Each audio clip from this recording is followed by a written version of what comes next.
Liberty y el FEGULEM. Este segundo bloque temático hemos querido juntar la teoría del ciclo austríaca con la inversión en valor. ¿Por dónde es que tendrá que ver?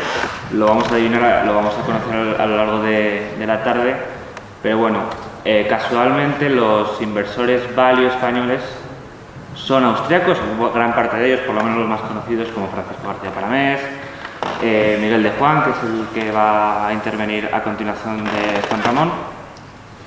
Y bueno, nuevamente este año contamos con Juan Ramón Rayo para hacerse cargo de esta primera intervención. Bueno, ahí acaba de llegar Miguel de Juan, que estábamos hablando de ti. Bien, Juan Ramón imagino que será conocido por todos, es el director del Instituto Juan de Mariana, está continuamente en la televisión, en programas como Espacio Público, La Sexta Noche, y le queremos agradecer que este año haya querido venir de nuevo a estar con nosotros, porque la verdad que es un privilegio tenerte aquí de nuevo. Y bueno, lo que nos va a contar básicamente es 10 años después de la crisis, ¿quién tuvo la culpa? Utilizar eso como contexto para explicar un poco en qué consiste la teoría del ciclo desde una perspectiva austríaca. Imagino que será un tema bastante interesante para todos y que lo disfrutéis. Muchas gracias.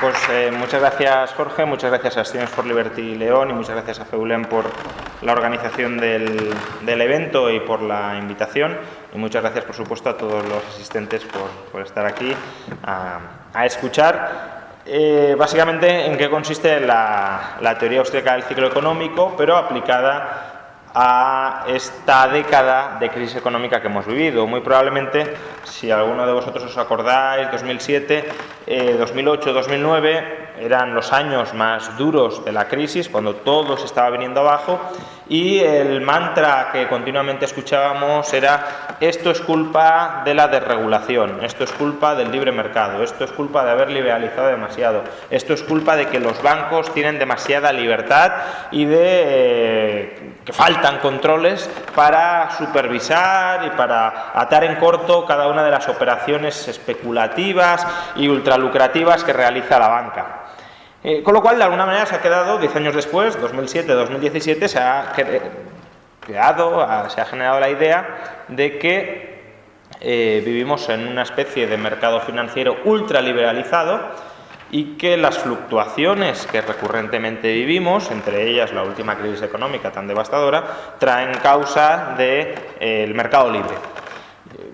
Mi propósito en esta charla es explicaros que es todo lo contrario, que no vivimos ni mucho menos en un mercado financiero liberalizado, en un mercado financiero regido por principios de mercado, y que si alguien tiene alguna responsabilidad en la generación de la crisis económica, que todavía no hemos superado por entero, es sin duda el intervencionismo estatal en varios frentes de los que ahora voy a hablar. Pero empecemos explicándolo y tratando de comprender lo más básico. Tratemos de comprender cuál es la relación fundamental entre ahorro e inversión. Y para eso voy a utilizar un ejemplo que muchos critican como inapropiado, pero que creo que para esta idea básica es bastante pertinente, que es el ejemplo de Robinson Crusoe. ¿Cómo coordina, cómo ejecuta, cómo desarrolla Robinson Crusoe el ahorro y la inversión?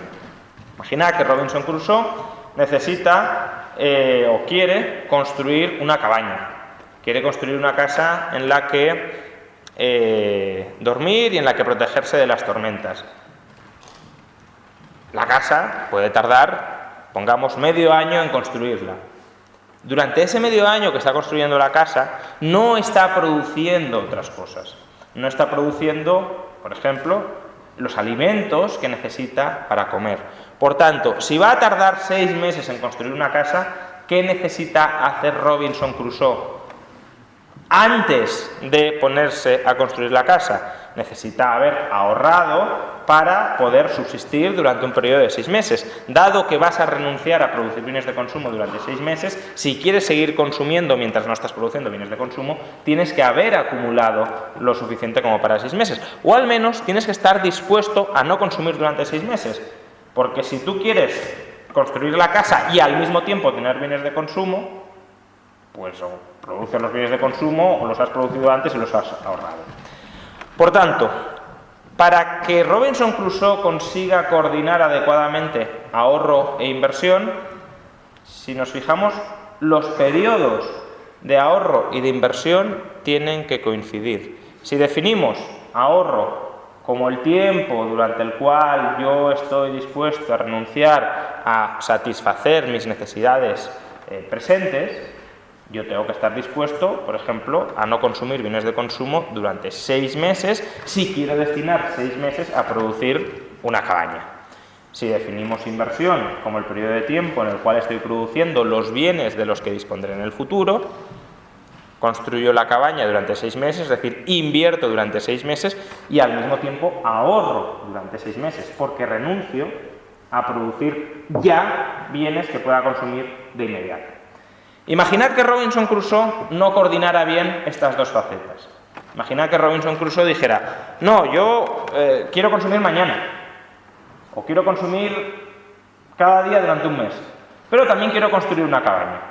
Entonces, Robinson Crusoe empezará a construir la cabaña renunciando a producir aquellos bienes de consumo de los que también quiere disponer cada día durante un mes. ¿Qué pasaría?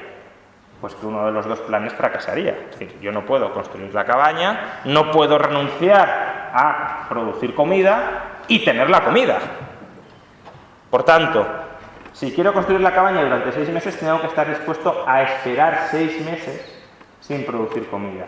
Y si no estoy dispuesto a esperar 6 meses sin producir comida, no puedo construir la cabaña. Por tanto, sin ahorro no hay inversión. Sin ahorrar, sin renunciar a satisfacer mis necesidades más inmediatas durante un determinado periodo de tiempo, no puedo destinar ese tiempo a producir otras cosas. Es decir, no puedo destinar ese tiempo a invertir. Y no solo es importante, es decir, la idea clave aquí no solo es que ahorro e inversión deben ir de la mano, sino que cuando no van de la mano, cuando el ahorro se descoordina de la inversión, pasan cosas malas. Hayek, por ejemplo, ponía un ejemplo de: imaginad que nos ponemos a producir en una isla desierta una máquina que tardaremos 5 años en producir, pero una vez producida nos permitirá dejar de trabajar para siempre porque la máquina ya producirá todo lo que necesitemos. Pero imaginemos que solo hemos acumulado reservas para subsistir durante 3 años. De tal manera que una vez terminen los 3 años no podemos alimentarnos. Empezamos a construir la máquina y al cabo de 3 años, ¿qué pasa? Pues que no podemos continuar su construcción hasta el 5.º año porque no nos quedan reservas. No estamos dispuestos a esperar, porque hay un límite fisiológico en este caso, no estamos dispuestos a esperar 5 años sin consumir lo que queremos consumir para dar tiempo a construir la máquina. Por tanto, ahorro e inversión tienen que ir de la mano. Cuando somos nosotros los que diseñamos el ahorro y la inversión, es muy fácil que vayan de la mano. ¿Cuánto tiempo estoy dispuesto a esperar? 5 años, pues esto es lo que dedico a invertir. ¿Cuál es el problema? El problema es que no vivimos en sociedades donde nosotros nos lo guisemos y nos lo comamos todo. No vivimos en sociedades donde nosotros diseñemos todo el aparato productivo del que nos valemos. Al contrario, vivimos en sociedades caracterizadas por la división del trabajo. Es decir, sociedades donde yo me especializo en producir una cosa, tú te especializas en producir otra y luego intercambiamos. Entonces, en estas sociedades hay algunas personas que son las que ahorran y hay otras personas que son las que invierten. ¿Qué personas ahorran? Pues aquellas personas que tienen más renta de la que desean gastar. Pensad en personas que quieran incrementar su gasto, por ejemplo, para la jubilación, 30, 40 años, y digan, voy a acumular un patrimonio de cara a la jubilación. Esta gente ahorrará en la medida en que no gastará el 100% de su renta. Y luego hay otras personas que son las que invierten, es decir, aquellas que quieren gastar en inversión más de lo que disponen, más de la renta de la que disponen. Entonces, hay unas personas que son los ahorradores que tienen la materia prima para invertir, y hay otras personas que son los inversores que tienen las ideas para invertir y rentabilizar esa materia prima que es el ahorro. Entonces, en una sociedad amplia, compleja, como digo, esos dos grupos se ponen en contacto para cooperar. Los ahorradores tienen el capital pero no las ideas, o si las tienen, son ellos mismos los que invierten, evidentemente. Los ahorradores tienen el capital pero no las ideas, y los inversores tienen las ideas pero no el capital. Entonces montan, digámoslo así, sociedades.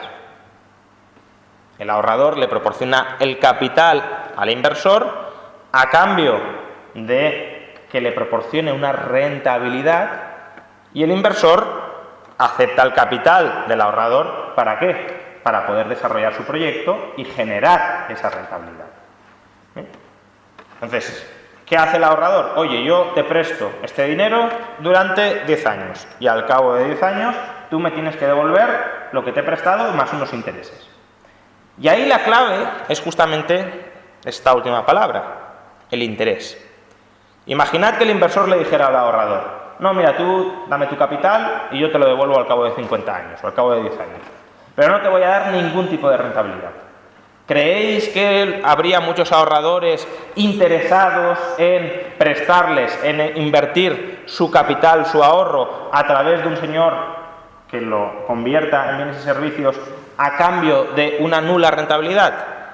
Evidentemente no. ¿Por qué? Porque si como mucho dentro de 10 años voy a recuperar lo que ya tengo, pues simplemente me quedo con lo que ya tengo.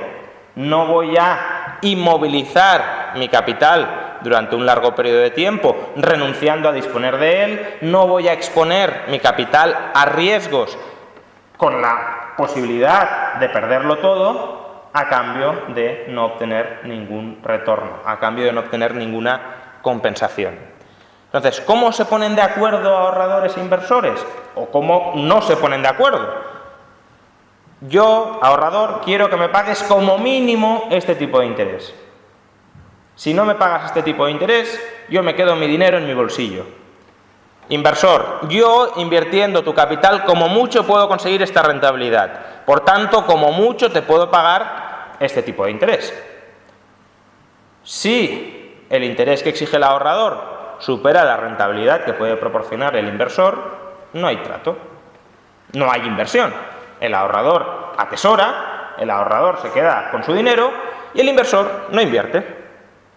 Si en cambio el inversor puede proporcionar mayor rentabilidad que la mínima que exige el ahorrador para exponerse al riesgo y para inmovilizar durante un determinado periodo de tiempo su capital, pues entonces sí hay trato, o sí puede haber trato. Los dos se juntan, se coordinan y se ponen a generar riqueza. Por tanto, el interés en nuestras sociedades complejas, el tipo de interés, es el precio clave, es la pieza clave que permite coordinar a ambos grupos, a ahorradores y a inversores. Y fijaos que aunque normalmente hablemos del tipo de interés, tipos de interés hay muchísimos. ¿Por qué hay muchísimos? Porque no es lo mismo un tipo de interés a 30 años que un tipo de interés a un año. No es lo mismo un tipo de interés para un proyecto muy poco arriesgado que para un proyecto tremendísimamente arriesgado. Entonces, según estas características de tiempo y de riesgo, el tipo de interés cambia. A mayor plazo de la inversión y a mayor riesgo de la inversión, mayor será el tipo de interés mínimo que exigirá el ahorrador. Si a vosotros os dicen, ¿me prestas tu dinero a un día al 0,1%? Pues hombre, si es a lo mejor un día y no tenéis ninguna necesidad, a lo mejor aceptáis. Ahora, ¿me prestas tu capital a 50 años al 1%? Evidentemente no. O muchísima gente diría no. Y eso que estamos pagando 10 veces más que en el otro caso. ¿Pero por qué? Porque cuanto más alargamos el tiempo en el que no podemos disponer de nuestro capital, en el que hemos de renunciar a poder gastar nuestro capital como queramos, mayor compensación exigimos. O lo mismo, ¿le prestaríais al gobierno alemán vuestro capital a un mes pagándoos el 0,5%? Probablemente. ¿Se lo prestaríais al gobierno de Venezuela a un mes el 0,5%? Pues probablemente no.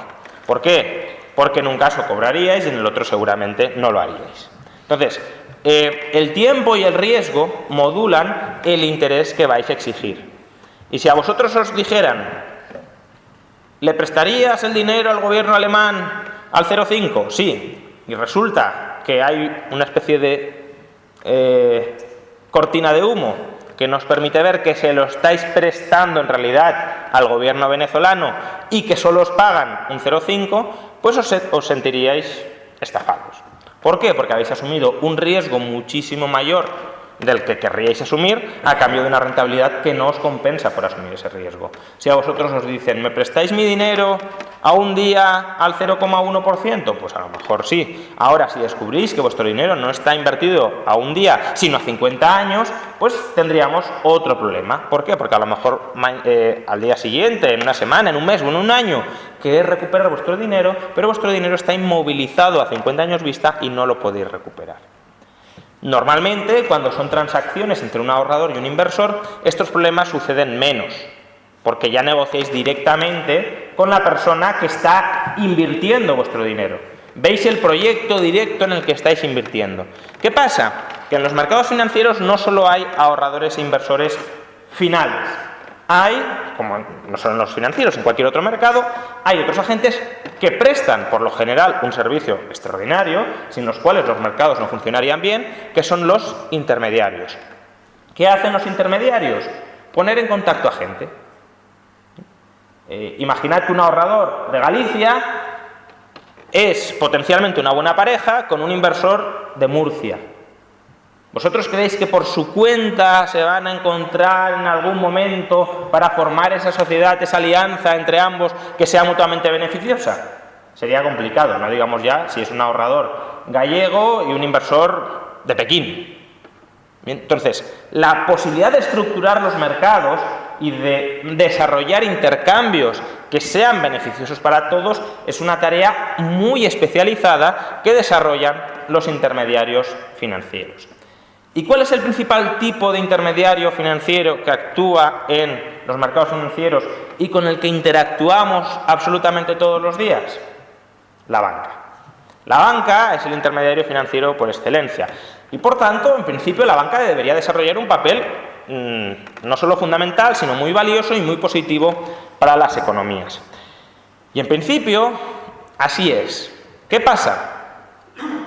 Que de la misma manera que los intermediarios pueden hacer mucho para coordinar a ahorradores y a inversores, oye, que tú quieres prestar tu dinero a 5 años y con este nivel de riesgo, voy a buscar a alguien que lo quiera invertir a 5 años y con este nivel de riesgo y os voy a juntar y yo evidentemente me llevo una comisión porque el trabajo que desarrollo de buscar en ambos lados es costoso y tiene que ser remunerado. De la misma manera que este trabajo se puede hacer así y puede ser muy coordinador, también se puede hacer de otras formas que sea muy descoordinador. Y pensad, pues lo típico, un gran poder conlleva siempre una gran responsabilidad y el gran poder que tiene la banca para hacer cosas extraordinarias, para coordinar de una manera que estructure los mercados muy potentemente, también, al mismo tiempo, la banca tiene un poder muy grande para descoordinar de manera aberrante el funcionamiento de los mercados. ¿Y cómo descoordina la banca el funcionamiento de los mercados? ¿Qué creéis? Bueno, ya os lo he comentado, pero ¿qué creéis? ¿Que se paga más por un tipo de interés a corto plazo o por un tipo de interés a largo plazo? A largo plazo. Y por tanto también se cobra más por un tipo de interés a largo plazo que por un tipo de interés a corto plazo. Bien, la banca es un negocio que pide prestado para prestar. Por eso es un intermediario, porque actúa en ambos lados, ahorradores e inversores. ¿Qué hace la banca? Les pide prestado a los ahorradores. ¿Qué hace luego la banca? Presta a los inversores. ¿De dónde viene el beneficio de la banca? De pagar a los ahorradores y de cobrar a los inversores. Cuanta mayor sea la diferencia de lo que paga, entre lo que pagan los acreedores a los ahorradores y lo que cobra a los inversores, mayores serán los beneficios de la banca. Entonces, como os decía, si se paga más por pedir prestado a largo plazo que por pedir prestado a corto plazo, y si se cobra más por prestar a largo plazo que por prestar a corto plazo, ¿qué tipo de negocio creéis que tenderá a estructurar la banca? Pediré prestado a corto, de tal manera que no voy a pagar casi nada por el capital que me ofrecen, que me otorgan, y prestaré a largo, de tal manera que podré cobrar mucho por el capital que invierto o que suministro. Porque, evidentemente, si la banca pidiera prestado a corto y prestara a corto, pues sí, ganaría algo, no digo que no ganaría, pero ganaría la diferencia entre tipos de interés que sean muy parecidos. El margen de intermediación ahí sería muy escaso. Y lo mismo si pidiera prestado a largo y prestara a largo. ¿Qué pasa? Si pido prestado a corto y presto yo a largo, o sí, que es una operación equivalente. Imaginad unos ahorradores que os digan: yo solo quiero seguridad, no quiero asumir ningún riesgo. ¿Estos ahorradores creéis que pedirán un tipo de interés muy alto o muy bajo? Bajo, porque claro, si no están dispuestos a asumir riesgo, pedirán un tipo de interés bajo. Dirán, vale, a mí con que me des un poquito, mientras no asumas ningún riesgo desproporcionado, yo ya estoy contento. Y luego, ¿cómo creéis que ganará más la banca? ¿Prestando a inversores de alto riesgo o de bajo riesgo? De alto riesgo, porque les podrá cobrar un tipo de interés alto. Pues de la misma manera que la banca gana más prestando a corto e invirtiendo a largo, también gana más obteniendo financiación de ahorradores, digamos, conservadores, muy aversos al riesgo, y luego reinvirtiendo ese capital en proyectos de muy alto riesgo. Así es como la banca maximiza su margen de intermediación. Pero claro, me podríais decir, bueno, claro, lo maximiza, pero asumiendo también unos riesgos muy considerables. ¿Por qué? La banca, cuando pide prestado, se compromete a devolver el dinero. Y cuando presta, se expone a que no le devuelvan el dinero.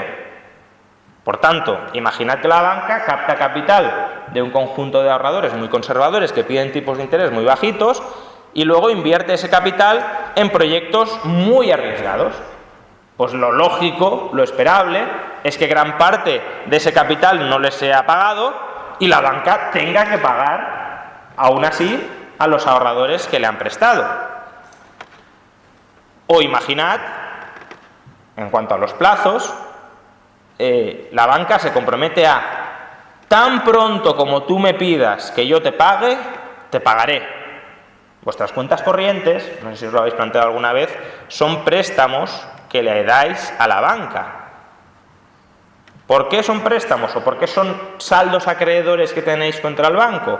Porque vosotros podéis ir en cualquier momento al banco y decirle: págame. Pero mientras no vayáis al banco a decirle págame, le estáis dando financiación.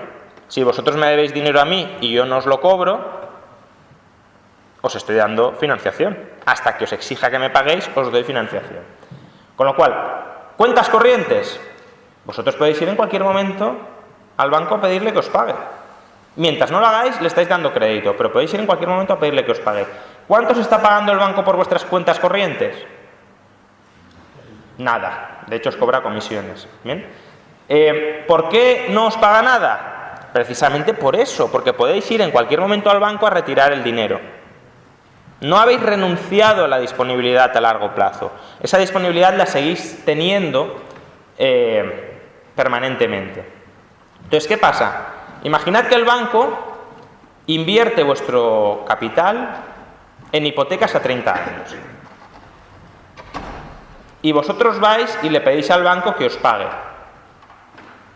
¿Podrá el banco devolveros vuestro capital si éste está invertido en hipotecas a 30 años? ¿Con cargo a los créditos que ha concedido? Evidentemente no. ¿Por qué? Porque tiene su capital inmovilizado en hipotecas a largo plazo. Y por tanto, hasta que no le paguen esas hipotecas, a vosotros no os podrá devolver el dinero. Pero se ha comprometido a devolvéroslo. Por tanto, eso es un problema también para el banco.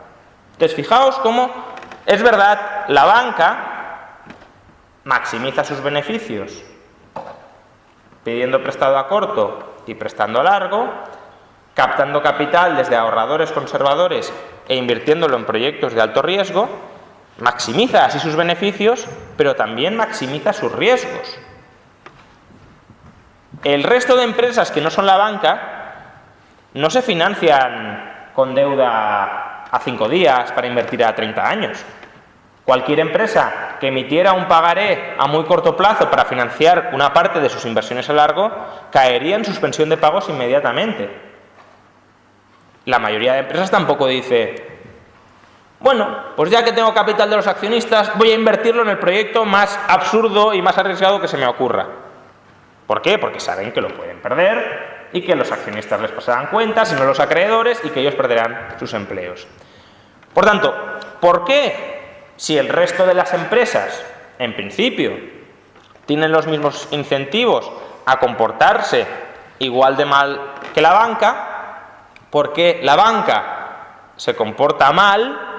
Porque se comporta mal, es decir, la banca pide prestado con depósitos a la vista, plazo de vencimiento, cualquier momento que vosotros determinéis, e invierte a 30 años, no invierte en activos que pueda transformar en dinero para pagaros a vosotros cuando vosotros lo deseéis, sino invierte a 30, 40 años, o capta capital mediante participaciones preferentes que dice que son ultra seguras y los destina a cubrir los agujeros internos de la entidad, como siendo una inversión de altísimo riesgo. ¿Por qué la banca se comporta mal y el resto de empresas de la economía no se comporta así de mal? ¿Qué incentivos distintos tiene la banca frente al resto de empresas de la economía? Pues fundamentalmente que la banca juega con las cartas marcadas. La banca tiene una red por debajo que la protege si toma malas decisiones. ¿Cuáles son los dos grandes riesgos a los que se expone la banca si lo que hace es endeudarse a corto e invertir a largo, captar capital de ahorradores conservadores e invertirlo en inversiones de alto riesgo? Son dos riesgos básicamente: suspensión de pagos y concurso de acreedores, bancarrota. ¿Qué es suspensión de pagos? No tengo suficiente dinero para pagar a mis acreedores en el corto plazo. ¿Qué es insolvencia? Mi activo no vale lo suficiente como para pagar todas mis deudas. El primer riesgo es evidente. Si cualquiera de vosotros debiera, pongamos por caso, 100 millones de euros a un día y tuvierais, aunque fueran 500 millones de euros en vuestro patrimonio, pero que no vais a cobrar hasta dentro de 10 años, pues sería muy complicado que al día siguiente pudierais pagar. Y si no podéis pagar, ¿qué os sucedería? Declaración de suspensión de pagos. El segundo riesgo también debería ser bastante evidente. Si vosotros hacéis una inversión y os endeudáis, ¿qué porcentaje de ahorro propio y de deuda creéis que sería recomendable para hacer esa inversión? Por ejemplo, si os compráis una casa, siendo una inversión de muy bajo riesgo, si os compráis una casa, ¿qué ahorro propio mínimo os reclama que pongáis el banco? En torno al 20%, que es la entrada de la hipoteca. Eso lo tenéis que aportar vosotros de ahorro propio. Es decir, como mucho, y eso ya está en el límite de la prudencia, el banco para una inversión muy conservadora os presta el 80% de la inversión. Evidentemente, si hicierais inversiones más arriesgadas, os prestaría un menor porcentaje. ¿Bien? Y tendríais vosotros que aportar una mayor cantidad de capital propio. Bueno, ¿sabéis qué porcentaje de capital propio aporta el banco para todas sus inversiones bastante arriesgadas?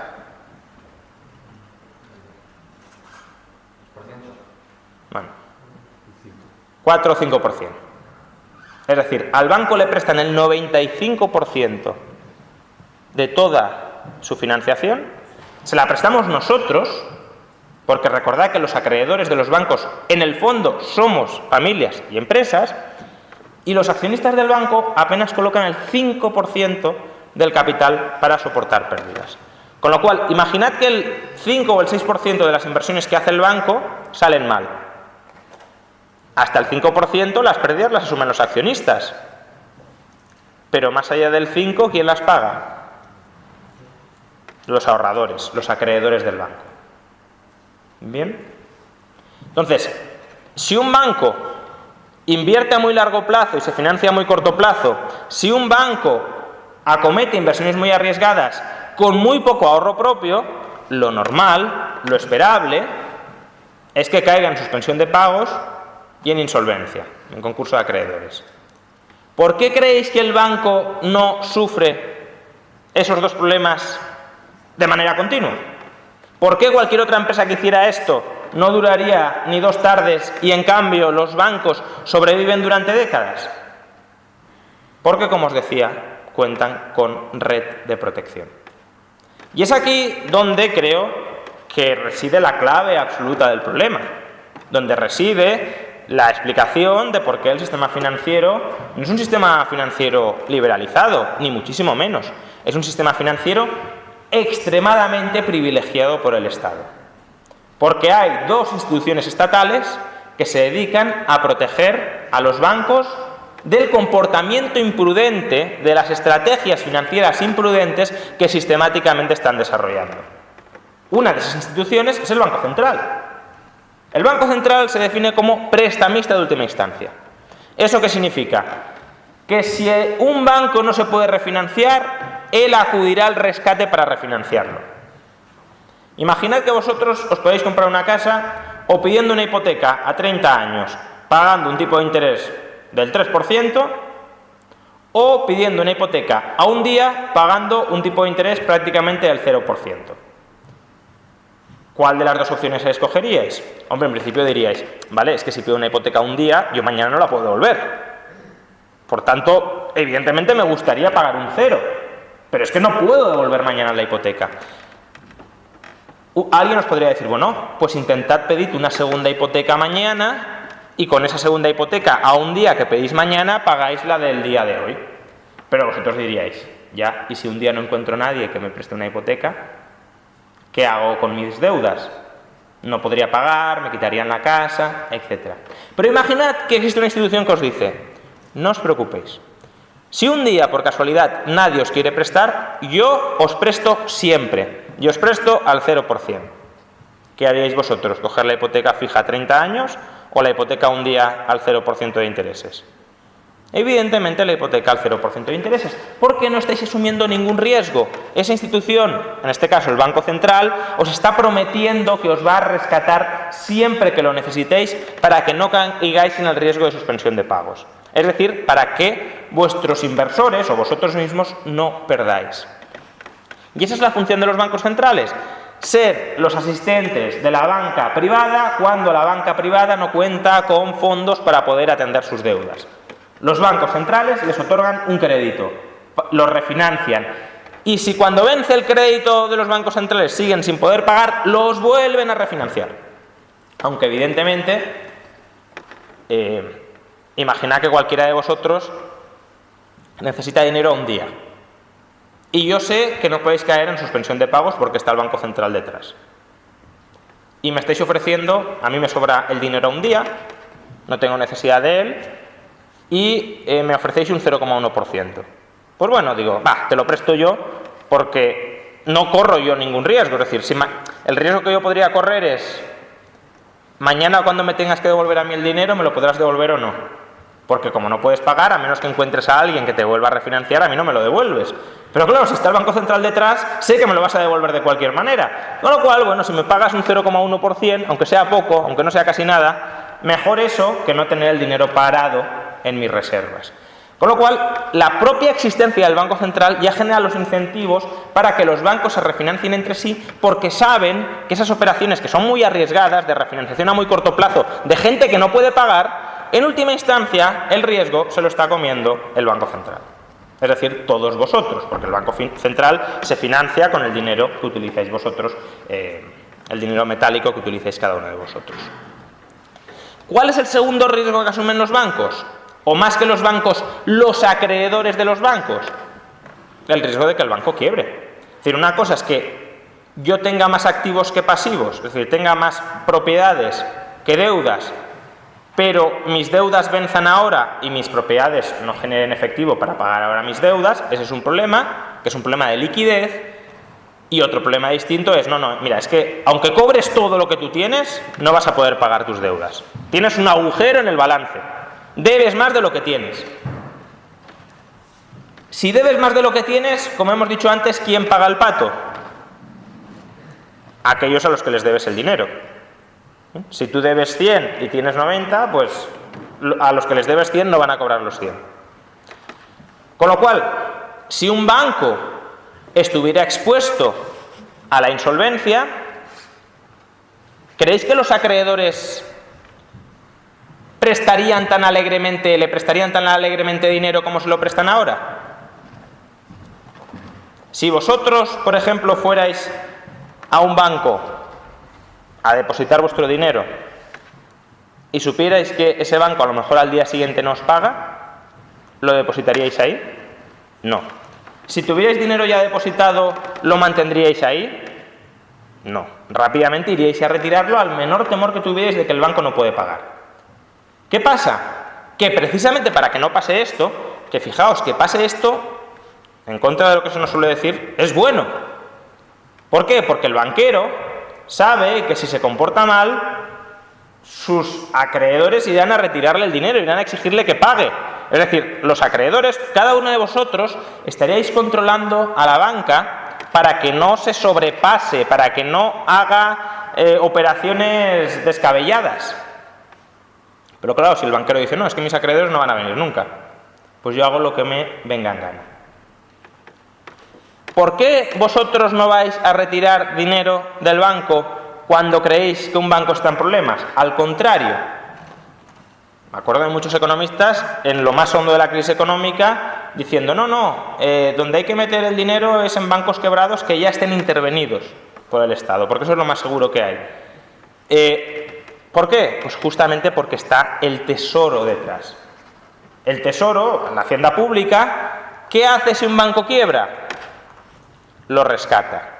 Es decir, evita que los acreedores que han invertido en ese banco pierdan parte de lo que han invertido.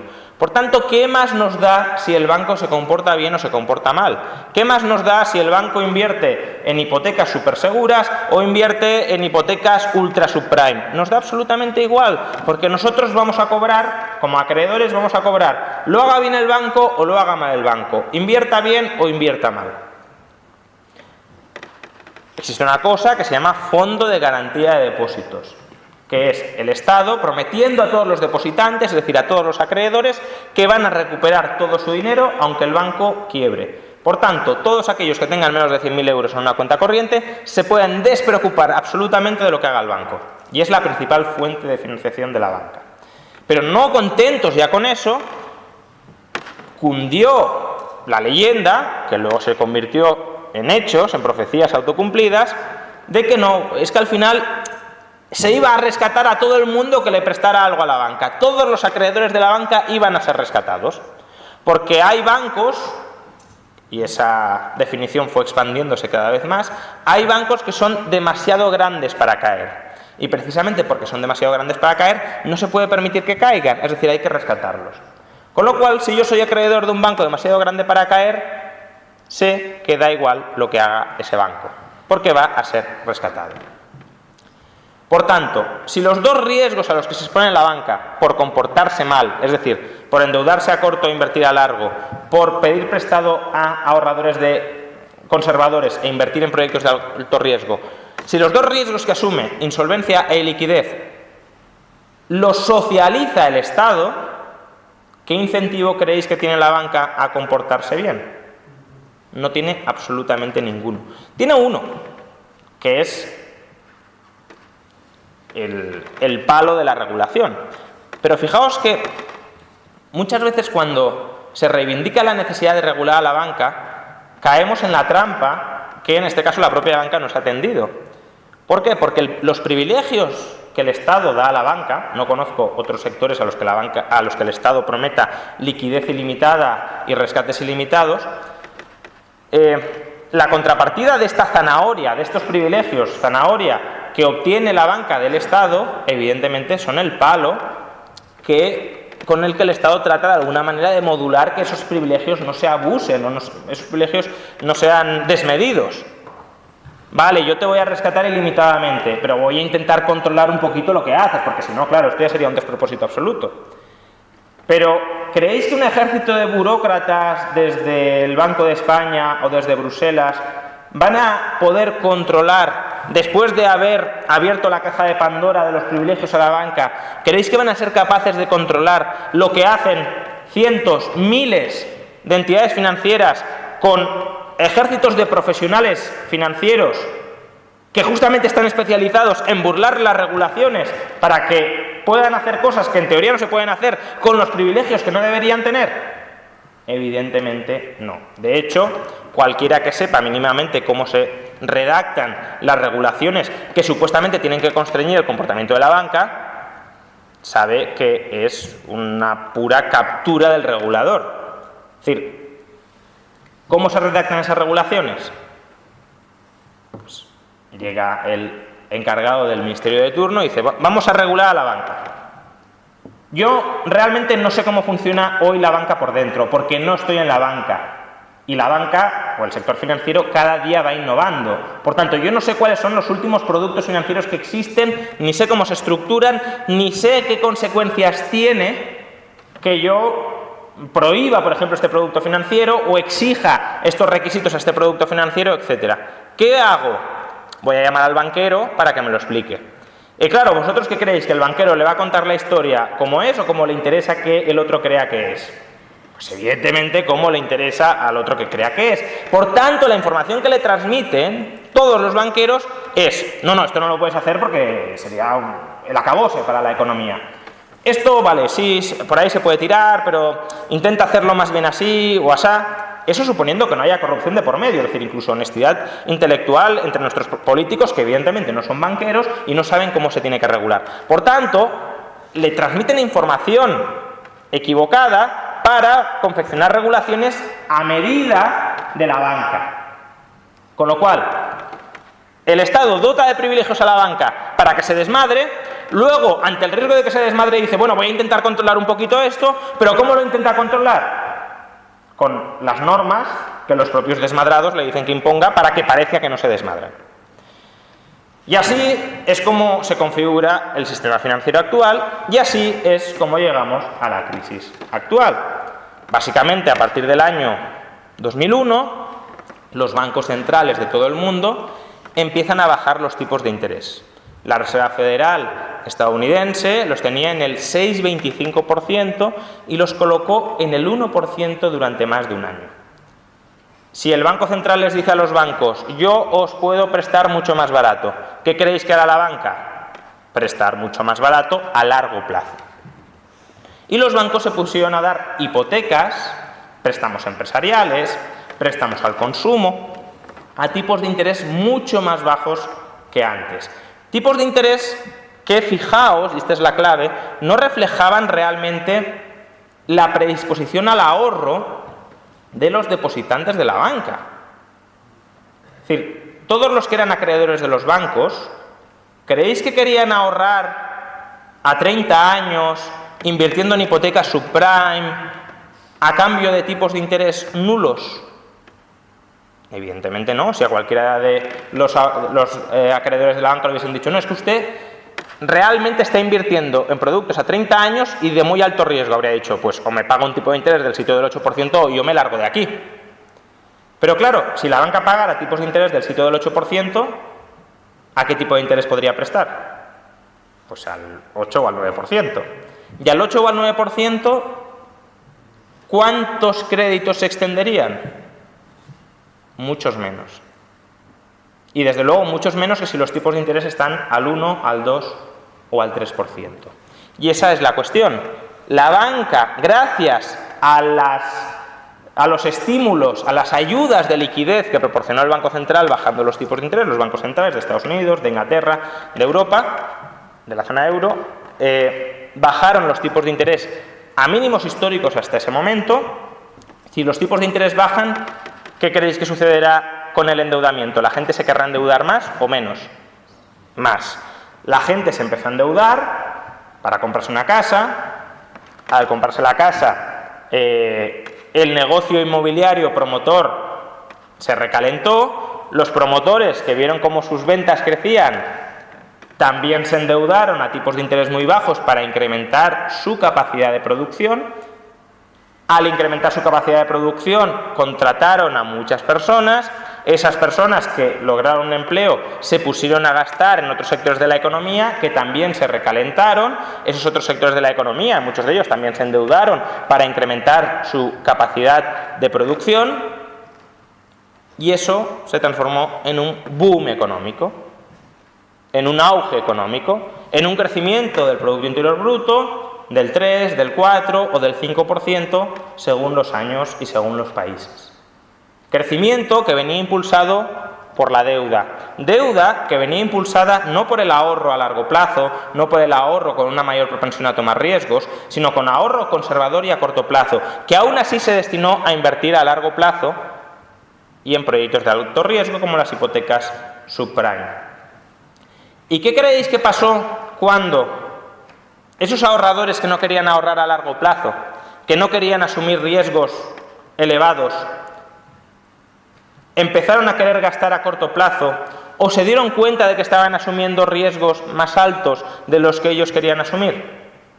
Porque claro, si yo soy consciente de que estoy asumiendo riesgos muy altos, cuando descubro que los estoy asumiendo, pues bueno, es lo que había pensado y estoy conforme con ello. Pero claro, si tú dices, no, yo es que mi dinero está en el sitio más seguro del mundo y luego descubres que está en inversiones que se están cayendo por su alto riesgo, ¿qué creéis que sucederá? Pues básicamente había gente que quería comprar cosas que no existían, me quiero gastar el dinero, pero no se están produciendo los bienes, ¿bien? Porque la inversión hasta el largo plazo no se materializarán los bienes que yo quiero comprar ahora. Por tanto, yo quiero comprar ahora, pero no están llegando los bienes que tendría que comprar, subidas de precios. Yo he prestado este capital de manera segura y me lo han invertido de manera insegura. Voy a sacar el capital de aquí. Subidas de tipos de interés. Subidas de precios y subidas de tipos de interés. ¿Qué pasó en el año 2007? Que el boom terminó. Con la inflación y con los altos tipos de interés, todas aquellas empresas que habían surgido al calor de la burbuja de crédito se vinieron abajo. ¿Por qué? Con altos tipos de interés la gente ya no compraba casas, con precios crecientes y salarios crecientes a la inflación, los costes de producción subían y las empresas dejaron de ser rentables. Y si las empresas que fueron rentables por la inyección de crédito barato quebraban, ¿qué pasaba? Pues lo contrario que había sucedido antes. Empezaron a despedir gente, empezaron a impagar deudas, despido de gente, contracción de la demanda en el resto de la economía, contracción de la actividad en el resto de sectores económicos, impago de deudas, quiebra del sistema bancario, restricción todavía mayor de la oferta de crédito. Y lo que se había recalentado porque habíamos invertido lo que no habíamos ahorrado, sucedió como le sucedía a Robinson Crusoe si invertía a más largo plazo del que había ahorrado, que tenía que abandonar sus proyectos antes de terminar. Y por eso, gran cantidad de promociones inmobiliarias inacabadas, inconcluidas, sin demanda, porque nadie estaba dispuesto a ahorrar para pagar los altos precios y para terminarlas. Y por eso, después de ese colapso inevitable porque el sistema financiero descoordinó a ahorradores y a inversores, vino un tiempo, 5, 6, 7 años, en el que hubo que volver a recoordinar y volver a reestructurar todo lo que previamente se había desestructurado. Y evidentemente esto no es algo sencillo. Si tú has construido una cementera donde deberías haber construido una industria manufacturera exportadora, pues no puedes reconvertir la cementera en la industria manufacturera exportadora en 2 días. Necesitas años de ahorro, reinversión en estos proyectos, de asumir las pérdidas de tus malas inversiones previas, de recapitalizarte si esas malas inversiones han impactado muy negativamente sobre tus cuentas, y una vez ya tengas margen para poder volver a arriesgarte, para tener capital para transformar una cementera en una industria exportadora, entonces es cuando la reconversión productiva y financiera va teniendo lugar. Pero ¿quién es, en última instancia, y repito y concluyo, el culpable de todo este descalabro? Pues el culpable de toda esta descoordinación masiva entre ahorro e inversión es la banca. Y no la banca en un sentido abstracto y sin ningún tipo de raigambre con las instituciones que tenemos. Es la banca inserta en un marco institucional perverso que privilegia a los bancos que toman decisiones imprudentes, irresponsables y descoordinadoras. Básicamente, de unas instituciones que aíslan a los bancos de las reglas del libre mercado. Porque en el libre mercado, si tú coordinas, si tú generas valor, si tú lo haces bien, ganas. Si tú descoordinas, si tú das pelotazos, si tú destruyes valor, pierdes. Y si pierdes sistemáticamente, te expulsan del mercado. Y precisamente porque cabe la posibilidad de que te expulsen del mercado y de que pierdas lo que has invertido, tú mismo intentas evitar comportamientos imprudentes, intentas evitar tomar decisiones inadecuadas. Si a ti te dicen que tomando decisiones inadecuadas no te va a pasar nada, sino que incluso vas a maximizar tus beneficios, vas a tomar decisiones inadecuadas. Pero ¿quién le dice a la banca que puede tomar decisiones inadecuadas? ¿Se lo dicen las reglas del libre mercado? No, porque no se lo dicen a ningún otro sector, a ninguna otra empresa. ¿Por qué casualmente solo se lo dicen a la banca? Porque la banca está amparada, protegida por el Banco Central y por el Tesoro. El Banco Central le promete que no caerá en suspensión de pagos, el Tesoro que no va a quebrar. Y así, con esa red de seguridad que permite desarrollar comportamientos sistemáticamente imprudentes, es como la banca, buscando maximizar el beneficio económico dentro de una estrategia de imprudencia subvencionada, es como genera los ciclos económicos que luego terminamos pagando de una manera o de otra todos nosotros. Muchas gracias.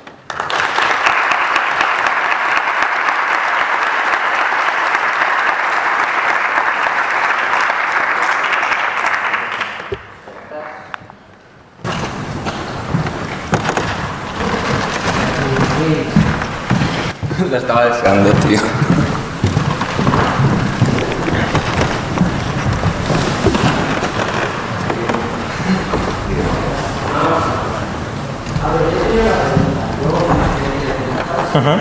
Y dices que este banco central, como que presta ayuda a los bancos,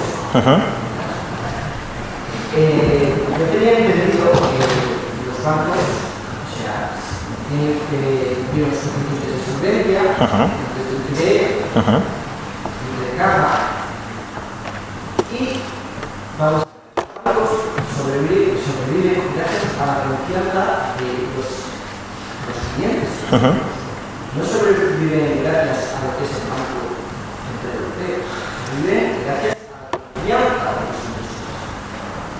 O sea, esto de que el banco, además, es que los comerciales deben de cumplir lo que el Banco Central Europeo les exige. O sea, no es que el Banco Central les esté como ayudando a...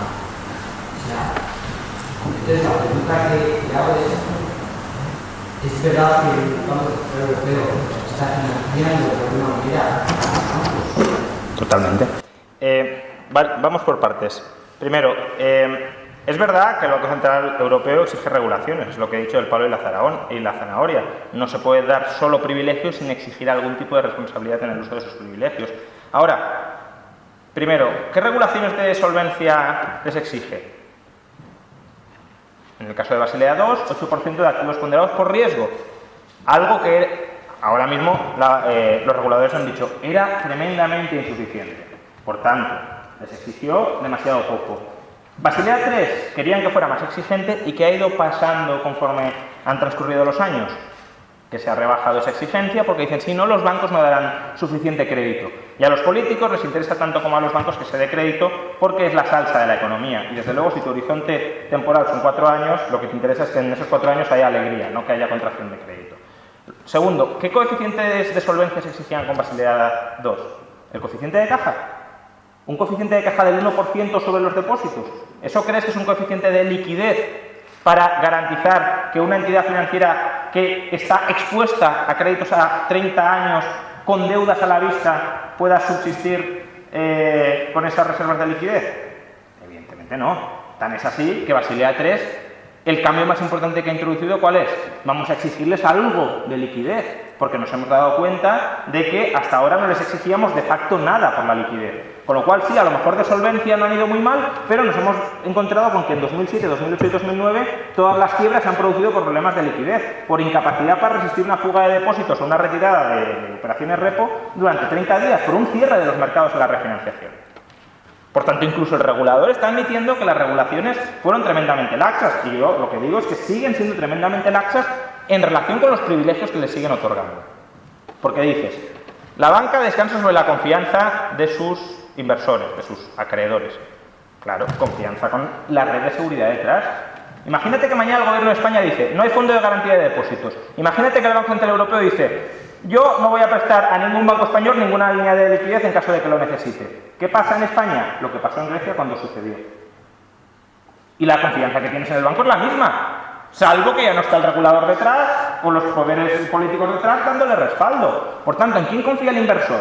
¿En el banco o en quien tiene detrás el banco? Claramente en quien tiene detrás el banco. Y si confías no en lo que hace el banco, sino en el que está detrás, lo que estás confiando o en lo que estás esperando es en que se terminen socializando los riesgos. Y eso es lo que sucede durante las crisis cuando además el Estado interviene. Por tanto, hay una descoordinación absoluta entre acreedores y deudores.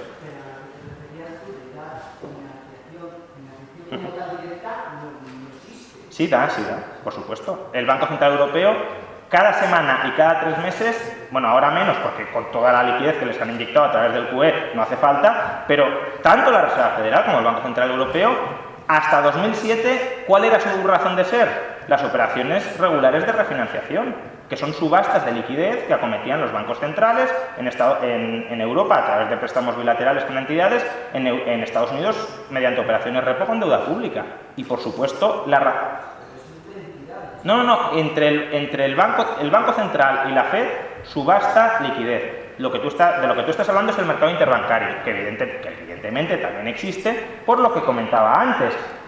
Si yo tengo exceso de liquidez ahora y tú la necesitas, ¿cuál es el riesgo? Claro, pero ¿por qué te presto a ti? Porque sé... o sea, yo ya sé por qué tú me pides prestado. Digo, yo tengo exceso de caja, ¿bien? Y tú tienes déficit de caja. ¿Por qué yo me expongo a prestarte a ti? Porque, cuidado, tú mañana me lo puedes prestar a mí si tienes un superávit de caja con respecto a mí, que no está claro, o si otro te lo presta. ¿Qué pasa si nadie te presta mañana? Que yo me quedo sin cobrar. ¿Tú crees que yo voy a asumir un riesgo tan grande de que me hagas un default por un tipo de interés minúsculo como el del interbancario? No. Yo asumo un riesgo, yo acepto un tipo de interés tan bajo como el del interbancario porque el Banco Central Europeo está detrás y porque sé que si necesito financiación el Banco Central Europeo te la va a dar. Pero es que el Banco Central Europeo no solo es que dé subastas periódicas de liquidez, que insisto, cada vez menos porque ya los bancos con el QE tienen más liquidez que de sobra, pero tiene incluso un instrumento que se llama facilidad marginal de refinanciación, que es, si el mercado está seco, te puedes venir a financiar aquí con medio punto de interés extra. Y eso está abierto, esa ventanilla, que en Estados Unidos se llama ventanilla de descuento, está permanentemente abierta. Ya no es que el Banco Central tenga que salir al mercado a subastar liquidez, es que aunque no vaya, si tú le llevas activos que el Banco Central acepte como descontables, que son un listado inmenso, te da liquidez. Entonces, claro, ¿un banco privado se puede quedar sin liquidez? Hombre, si invierte en tal cantidad de basura que ni siquiera el Banco Central Europeo se la admite como activo para descuento, sí. Si no, no. En Estados Unidos, para que te hagas una idea, antes de la quiebra de Lehman Brothers, Bernanke dijo, voy a aceptar incluso las acciones como activo descontable. Es decir, que si yo había comprado acciones de Walmart, un banco, o sea, no es un fondo de inversión, es un banco comprando acciones de Walmart, llevaba las acciones de Walmart y te daba liquidez contra eso.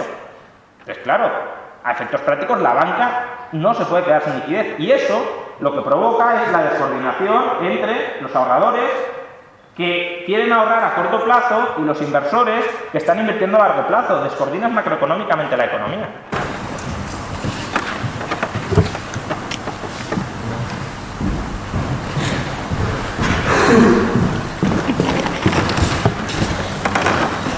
Hola, buenas tardes, señor Rayo. En primer lugar, muchas gracias por esta charla tan didáctica y esclarecedora. Para mí las causas de la crisis usted las ha dejado meridianamente claras, pero me gustaría saber cuál es su opinión sobre qué medidas se están tomando para evitar que esto se repita, porque yo tampoco veo que por mucho Basilea 1, 2, 3 que tengamos aprobado y medidas que nos estén vendiendo que se están tomando, estemos realmente acometiendo el problema de raíz. Eso por un lado. Y por otro lado, está hablando usted de la banca como intermediario máximo en los mercados financieros. ¿Y qué opina de las nuevas figuras que están apareciendo para poner en contacto ahorradores e inversores, como todas las plataformas de crowdfunding, las plataformas de crowdlending, etcétera, etcétera? Muchas gracias. Sí, a ver, yo creo que la regulación en general es un instrumento bastante ineficiente en un marco de privilegios, para prevenir el desastre o la descoordinación. Es decir, tú no puedes abocar a la banca que lo haga mal y luego intentar poner puertas al campo para que no lo haga mal. Lo que tienes que conseguir es un marco en el que la propia banca esté incentivada a hacerlo bien. No, oye, yo te recompenso para que lo hagas mal. Y luego voy a intentar aquí poner alguna barrera para que no te desbordes. Pues no, porque el banco siempre va a tener mayor capacidad para burlar la regulación. Un economista tan partidario de la regulación, que bueno, incluso se ha puesto durante esta crisis como ejemplo, como paradigma de la explicación de la crisis por desregulación y como partidario de la regulación, que es Hyman Minsky, un economista post-keynesiano, decía, el innovador financiero siempre va 2 pasos por delante del regulador. Y seguirá siendo así. ¿Por qué? Porque, y esto ya para austríacos, el banco hace uso del conocimiento disperso, se vale del conocimiento centralizado. En cambio, el regulador es conocimiento centralizado. Y centralizando el conocimiento, es imposible que consigas captar todo el conocimiento descentralizado con el que estás compitiendo. Por tanto, el banquero siempre va a ser capaz de batirte. Es más, incluso se va a buscar excusas o se van a buscar recovecos en la regulación para aprovecharla en tu propio favor, que esto es lo que se conoce como arbitraje regulatorio. Esto, insisto, partiendo de la base de que las regulaciones están bien intencionadas y de que se han diseñado pensando en algo así como el bien general, pero tampoco perdamos de vista que los políticos son humanos, que responden también a incentivos, que son potencialmente corruptos, y en España lo sabemos muy bien, y que por tanto en las esferas de poder también se llegan a acuerdos de no agresión, digamos, oye, no apruebes esto y yo te daré más financiación más barata durante 10 años para que puedas costear tus obras faraónicas y ganar las elecciones. Entonces, eso se cuece. Entonces, contando la mala fe y incluso dentro de la buena fe los problemas de información, pensar que con la regulación se va a resolver, yo creo que es muy iluso, porque o bien, hay dos marcos, o bien te pasas sobre regulando, pues no, sí, imaginemos una regulación, la banca no puede prestar, vale, sí, se acabó el problema, pero se acabó también la economía. Entonces, o bien te pasas sobre regulando, o bien te quedas corto. Encontrar el punto justo que debería ser el que saliera de dentro de la banca de me quiero autorregular, no lo va a poder conseguir. Y de hecho Basilea 3, pues lo comentaba antes, empezó siendo muy estricta, incluso la versión que salió a mí me parecía demasiado laxa para evitar estos problemas, pero vale, es verdad que empezaba tocando algunos problemas. Oye, miremos que la banca tenga capacidad para resistir 30 días de fuga, el equivalente a 30 días de cierre de mercados monetarios para la refinanciación a corto plazo. Tratemos de buscar un equilibrio entre las fuentes de financiación a medio y largo plazo. Es decir, que si se invierte a largo, también se endeuden a largo, no se financien solo a corto. Y luego además reforcemos los coeficientes de solvencia. ¿Y qué pasó? Conforme transcurrieron los años, dijeron, bueno, esto lo vamos a relajar un poquito, esto también, Porque, claro, la banca les dijo, no, es que si esto es lo que sale, no vamos a poder dar crédito. O no vamos a poder dar crédito a estos tipos de interés. Y los políticos dijeron, yo no quiero gobernar en un país donde no se pueda acceder a crédito en condiciones muy laxas. Por tanto, vamos a relajar esto. Y lo han ido relajando y al final Basilea III, por desgracia, se va a terminar pareciendo mucho a Basilea II. Y Basilea II no evitó nada. En cuanto a los nuevos intermediarios, yo creo que de momento siguen teniendo, en concreto los que tú has mencionado, un tamaño muy pequeño. Sin embargo, sí que creo que es relevante hablar de aquellos intermediarios que actúan como bancos sin serlo. El famoso shadow banking, que de hecho, durante la anterior crisis, se vino a decir que el shadow banking fue quien estuvo detrás de la gestación de la crisis, que son, pues pensemos, fondos monetarios, fondos de titulización hipotecaria, conduits, etcétera, que sin tener acceso directo al Banco Central Europeo o a la Reserva Federal, se comportaron de manera muy parecida a los bancos, pidieron prestado a corto plazo para invertir a largo. ¿Y por qué? Pues porque tenían algún tipo de acceso directo, en muchos casos eran entidades patrocinadas por la propia banca, dejándolas fuera del balance de los bancos, tenían alguna línea de acceso directo a la banca. Entonces la banca conectaba con el Banco Central y la banca conectaba con estos. Entonces, eso sí puede ser problemático. ¿Por qué se crea todo esto? Precisamente para burlar la regulación. Es una forma de crear entidades que escapan de la regulación y que, por tanto, permiten seguir reproduciendo el problema mientras siga presente el manguerazo de liquidez, la barra libre de liquidez que supone la banca central o, no sé si peor, pero al mismo nivel, la expectativa de rescate futuro que supone el tesoro de no vamos a dejar caer a los bancos, los acreedores no van a perder. Es verdad que una liquidación bancaria es algo muy duro, pero hay fórmulas alternativas al rescate, por ejemplo, imponiendo quitas a los acreedores, donde trasladas el coste a quien tiene la responsabilidad y donde no generas el incentivo perverso de yo invierto aquí y ya me puedo despreocupar de todo, porque en última instancia está el contribuyente y ya pagará él. Bueno, voy a hacer una pregunta. ¿Cómo crees, Juan, que debería estar configurado el sistema financiero para vacunarlo con las controlas de los booms y depresiones cada vez más profundos? ¿Crees que, ya sé que no, pero quiero que expliques por qué, no debería reducirse toda la regulación bancaria actual por tres reglas básicas de patrón número 100% de coeficiente de caja del 100% en eliminación del Banco Central? Desde luego, coeficiente de caja del 100% no. Eso sin duda. ¿Por qué? Porque los bancos no son almacenes de dinero, nunca lo han sido y no es su función. Bien. Si alguien quiere almacenes de dinero, pues lo que hay que hacer es liberalizar Prosegur y permitir que la gente coloque ahí sus reservas de dinero. Pero eso no es un banco. Bien. Un banco es una entidad que presta su propia deuda, que crea deuda para prestar. El problema es que presta a largo plazo creando deuda a corto y por tanto descoordina, ya os he comentado, a ahorradores y a inversores. Patrón oro. Yo sigo pensando que el patrón oro es la mejor base monetaria que existe. No es perfecta ni mucho menos, pero es menos imperfecta que el dinero politizado que tenemos. Ahora, también he de decir que un dinero politizado razonablemente gestionado tampoco tiene por qué ser tan negativo. Lo que pasa es que es muy complicado gestionarlo bien porque siempre está expuesto a arbitrariedades políticas. Es decir, es un dinero que se emite contra deuda y al final, por tanto, no tienes forma de escapar del sistema financiero. Esto no sé, de hecho, si lo habéis pensado en alguna ocasión, pero imaginad que, cuando tenéis euros, estáis siendo acreedores del Banco Central Europeo. Es verdad que no podéis exigirle nada, pero le estáis dando financiación. ¿De acuerdo? De hecho, en el balance del Banco Central Europeo, los euros que tenéis vosotros figuran como su pasivo.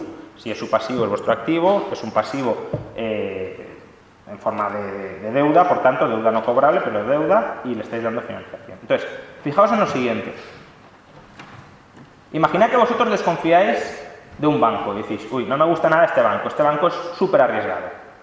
Voy a cortarle la financiación, es decir, voy a retirar mi dinero del banco, voy a exigirle que me pague.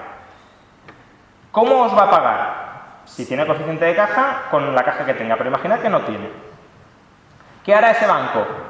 Irá al interbancario o al Banco Central Europeo y le dirá, dame reservas. Entonces, cancelará vuestro depósito dándoos a vosotros reservas. Con lo cual, vosotros, ¿qué estáis haciendo ahora? Estáis financiando al Banco Central Europeo y el Banco Central Europeo está financiando al banco. En lugar de ser vosotros quien financia directamente al banco, lo hacéis indirectamente al Banco Central Europeo, a través del Banco Central Europeo. Entonces, vosotros que queríais decir, yo no te financio más, de la misma manera que si una empresa está invirtiendo fatal, dices, ya no te refinancio más porque no confío en tu proyecto. Pero al final el sistema actual os fuerza, os retuerce para seguir financiando a un sistema financiero desastroso. Con el patrón oro esto no pasa. Tú vas al banco y dices, dame oro. El oro, decía Henry Thornton, un economista, fue codirector de la Junta Directiva del Banco de Inglaterra, etc., a principios del siglo XIX, decía, el oro es el único activo monetario que no es el pasivo de nadie más. Es el único activo, es el único dinero que no es deuda, para entendernos. Y es verdad. Entonces, la cuestión es, ¿queremos un dinero que en su base sea deuda o no? Yo prefiero que no, porque al no ser deuda te permite salirte totalmente del sistema financiero. Y yo no confío en el sistema financiero. Tengo oro y, aunque quiebre el sistema financiero, a mí no me afecta en absoluto. Si tengo billetes del Banco Central Europeo, desde luego, si quiebra el sistema financiero, sí me afecta. ¿Queremos eso? Yo creo que sería mejor. Ahora, un dinero basado en deuda bien gestionado, por ejemplo, el del Banco Nacional Suizo, tampoco es un drama. Bien. Y lo que sí que es importante es la banca libre. Bien, es decir, que la banca se responsabilice de lo que hace. Por tanto, dinero externo al propio sistema bancario, sea basado en deuda o idealmente en oro y banca libre, creo que es la forma de minimizar, que no eliminar, los ciclos económicos. Porque ciclos siempre va a haber, porque la banca siempre va a tener esa tentación de descalzar plazos, lo que pasa que, y riesgos. Lo que pasa que en ausencia de redes de protección, eso se corta muy rápido.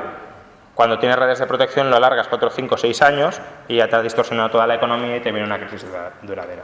Es decir, por eso en el siglo XIX había muchas crisis, pero duraban 3 meses, 4 meses, 5 meses, porque se cortaba muy rápido y no se acumulaban las malas inversiones de manera generalizada. Aquí estamos más tiempo sin crisis y cuando viene una muy gorda. Perdón. La última ya, ¿vale? Me parece interesante lo que ha dicho acerca del patrón oro y mi pregunta es, ¿seríamos capaces de volver a un sistema similar al patrón oro?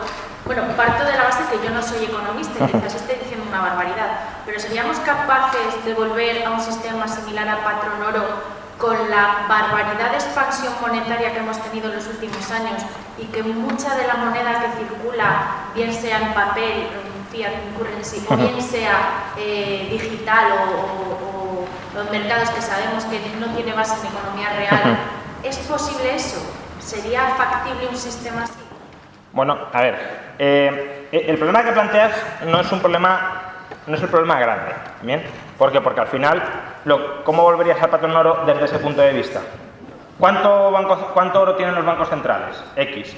¿Cuántos pasivos tienen los bancos centrales? X. Pues hago una división y cada pasivo toca tanto oro. Ya está. Es verdad que volveríamos a un tipo de cambio con respecto al oro muy devaluado, la moneda muy devaluada con respecto a 30-40 años, pero bueno, vuelves así. El problema no es ese. ¿El problema cuál es? Que al final la supervivencia del sistema bancario descansa en que el Banco Central hoy les pueda proporcionar refinanciación. Si el Banco Central dice, yo vuelvo al oro, y por tanto, como vuelvo al oro, ya no voy a dar financiación a nadie, se te cae todo el sistema bancario.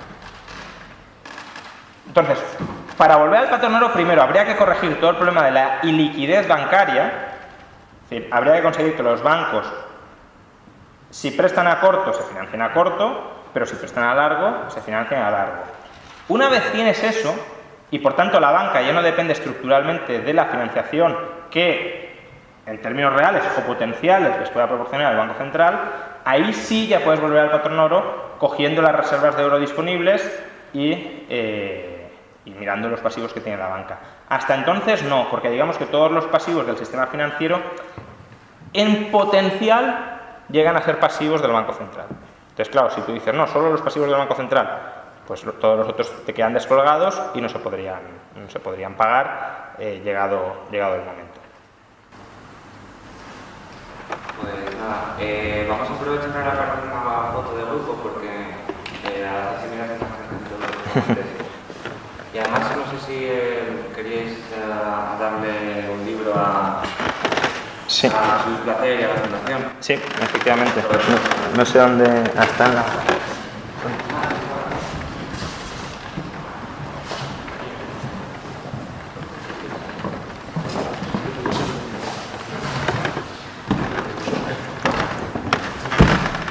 Pues nada, muchas gracias José Luis por organizar todo esto. Y nada, desde el Instituto Juan de Mariana hemos sacado ahora una nueva colección de libros con Deusto y con Value School.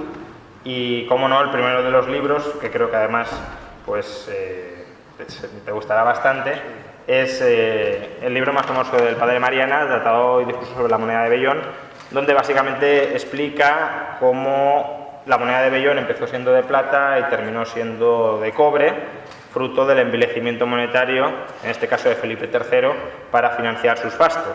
Como vemos, no hemos cambiado tanto en muchas cosas. Pues muchas gracias por la...